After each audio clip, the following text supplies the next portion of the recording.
Because of Winn-Dixie by Kate DiCamillo. Chapter 1. My name is India Opal Baloney, and last summer my daddy, the preacher, sent me to the store for a box of macaroni and cheese, some white rice, and 2 tomatoes, and I came back with a dog. This is what happened. I walked into the produce section of the Winn-Dixie grocery store to pick out my 2 tomatoes, and I almost bumped right into the store manager.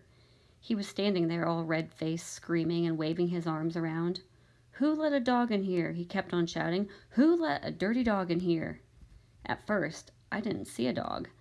There were just a lot of vegetables rolling around on the floor, tomatoes and onions and green peppers, and there was what seemed like a whole army of Winn-Dixie employees running around, waving their arms, just the same way the store manager was waving his. And then the dog came running around the corner. He was a big dog and ugly, and he looked like he was having a real good time. His tongue was hanging out and he was wagging his tail. He skidded to a stop and smiled right at me. I had never before in my life seen a dog smile, but that is what he did. He pulled back his lips and showed me all his teeth. Then he wagged his tail so hard that he knocked some oranges off a display, and they went rolling everywhere, mixing in with the tomatoes and onions and green peppers. The manager screamed, "Somebody grab that dog!" The dog went running over to the manager, wagging his tail and smiling.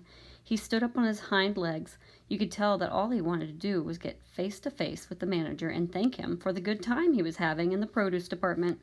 But somehow he ended up knocking the manager over, and the manager must have been having a bad day, because lying there on the floor right in front of everybody, he started to cry. The dog leaned over him, real concerned, and licked his face. "Please," said the manager, "somebody call the pound." "Wait a minute," I hollered. "That's my dog. Don't call the pound." All the Winn-Dixie employees turned around and looked at me, and I knew I had done something big, and maybe stupid too, but I couldn't help it. I couldn't let that dog go to the pound. "Here, boy," I said. The dog stopped licking the manager's face and put his ears up in the air and looked at me like he was trying to remember where he knew me from. "Here, boy," I said again. And then I figured that the dog was probably just like everybody else in the world, that he would want to get called by a name, only I didn't know what his name was, so I just said the first thing that came into my head. I said, "Here, Winn-Dixie," and that dog came trotting over to me just like he had been doing it his whole life. The manager sat up and gave me a hard stare, like maybe I was making fun of him. "It's his name," I said, "honest." The manager said, "Don't you know not to bring a dog into a grocery store?"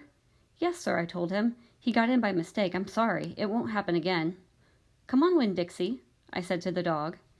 I started walking, and he followed along behind me as I went out of the produce department and down the cereal aisle and past all the cashiers and out the door.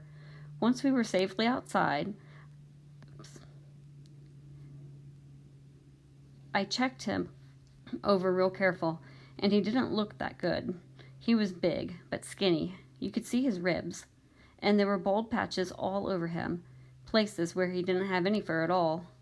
Mostly he looked like a big piece of old brown carpet that had been left out in the rain. "You're a mess," I told him. "I bet you don't belong to anybody." He smiled at me. He did that thing again where he pulls back his lips and showed me his teeth. He smiled so big that it made him sneeze. It was like he was saying, "I know I'm a mess. Isn't it funny?" It's hard not to immediately fall in love with a dog who has a big sense of humor, or a good sense of humor. "Come on," I told him. "Let's see what the preacher has to say about you." And the 2 of us, me and Winn-Dixie, started walking home.